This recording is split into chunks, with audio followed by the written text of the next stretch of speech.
অনেকদিন ধরে ভাবছি আপনাদেরকে একটা রেসিপি করে দেখাই, কিন্তু হয়ে উঠছে না। ছেলে একটি বাজার থেকে সুন্দর একটা কচু এনেছে, ওটা দিয়ে আমি একটা কচু পাতুরি বানিয়ে আপনাদেরকে দেখাই।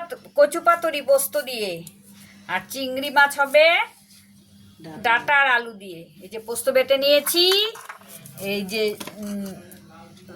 কাঁচা লঙ্কা আর জিরে। আমি কিন্তু পাটাই মশলা বেটে নিই, মিক্সিতে মশলা করি না। তেল, কড়াইতে তেল দিলাম, তেল গরম হয়ে গেছে। এখন এই লবণ হলুদ দিয়ে মেখে নিয়ে কড়াইতে ছেড়ে দিব। এটা কিন্তু দুই মিনিটেরই রেসিপি। তারপর তেলে ছেড়ে দিব, লাল লাল করে ভেজে নিব। এই ছেড়ে দিলাম তেলে, তারপর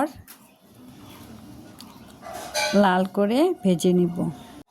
আমাদের চ্যানেলে 3 জন শেফ, আজকে আমারটা দেখানো হচ্ছে, এরপরে আরেকজনকে দেখানো হবে।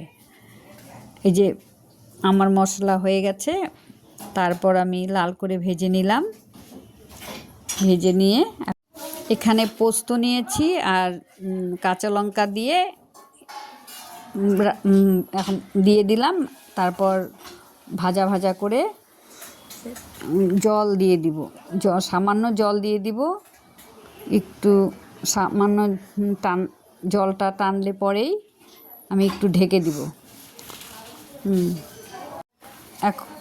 এখন আমি ঢাকনাটা দিয়ে দিলাম, তারপর ঢাকনাটা উঠিয়ে নিলাম। তারপর নাড়াচাড়া করে একটু চিনি দিয়ে দিলাম যাতে স্বাদটা একটু বাড়ে।